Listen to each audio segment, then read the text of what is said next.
Hello friend, જય ગણેશ, જય શ્રી કૃષ્ણ. આજે આપણે બનાવશું હેલ્ધી બ્રેકફાસ્ટ અને મસાલા ચા.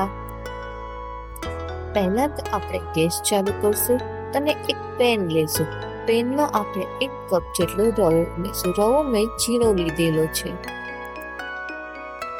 રવો ઉમેર્યા બાદ રવાને સ્લો ફ્લેમ ઉપર હલાવતા રહેશું. રવાને એક ધારો હલાવતા જ રહેવાનો છે અને રવાનો સેજ કલર ચેન્જ થાય એટલે આપણે એક પ્લેટમાં નીકાળી દેશું. શેકેલા રવાને ઠંડો થવા દેવાનો છે. ફરીથી આપણે ગેસ ચાલુ કરશું અને એક પેન લેશું. પેનમાં આપણે 1 ચમચા જેટલું તેલ ઉમેરશું. તેલ ગરમ થઈ ગયા બાદ તેમાં આપણે 1 ચમચી જેટલું જીરા, 1 ચમચી જેટલી રાઈ અને 1 ચમચી જેટલી અડદની દાળ ઉમેરશું. ત્યારબાદ આપણે 1 તીખા લીલા મરચાં ભાજીને આપણે ટુકડા કરી નાખશું અને મીઠા લીમડાના પાન ઉમેરશું. ત્યારબાદ ચમચાની મદદથી બધી વસ્તુ મિક્સ કરી લઈશું. અડદની દાળને થોડી ક્રન્ચી થવા દેવાનું છે. હવે આપણે એક નાની સમારેલી ડુંગળી લઈશું અને તેને 5 મિનિટ માટે સાતળશું. તેનો કલર ચેન્જ થાય એટલે આપણે 2 સમારેલા નાના ટમેટા લઈશું અને તેને 1 મિનિટ માટે સાતળશું. ટમેટા બરાબર સતળાઈ જાય પછી તેમાં આપણે 1/4 કપ જેટલું પાણી ઉમેરશું અને ધીમા ગેસે ઢાંકણું બંધ કરીને તેને ચડવા દઈશું.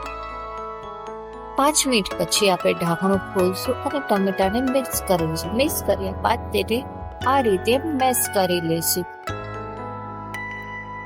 ટમેટા બરાબર મેશ થઈ જાય પછી તેમાં આપણે બાફેલું 1 બટાકું ઉમેરશું અને બાફેલા આપણે થોડાક વટાણા ઉમેરી દઈશું. બધા જ વેજીટેબલને આપણે સારી રીતે મિક્સ કરી લઈશું. આપણે ગેસની ફ્લેમ સ્લો રાખવાની છે અને બધા વેજીટેબલ સાથે મિક્સ કરવાના છે.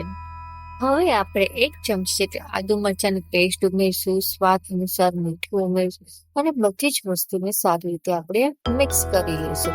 મિક્સ થઈ ગયા બાદ આપણે જે શેકેલો રવો હતો તેને આપણે પેનમાં એડ કરી દઈશું. રવાને સારી રીતે મિક્સ થઈ ગયા બાદ આપણે તેમાં 1/2 કપ જેટલું પાણી ઉમેરશું.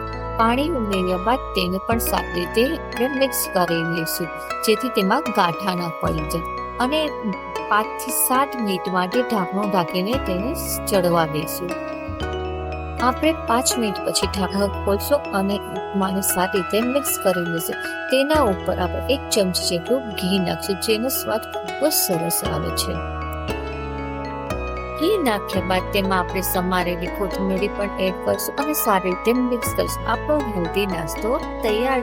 હવે ફરીથી આપણે ગેસ ચાલુ કરીશું અને એક પેન લઈશું. તેમાં આપણે 1/4 કપ જેટલું પાણી ઉમેરીશું અને 1 ચમચી જેટલી ચાની ભૂકી અને 10 કપ જેટલી ખાંડ ઉમેરીશું.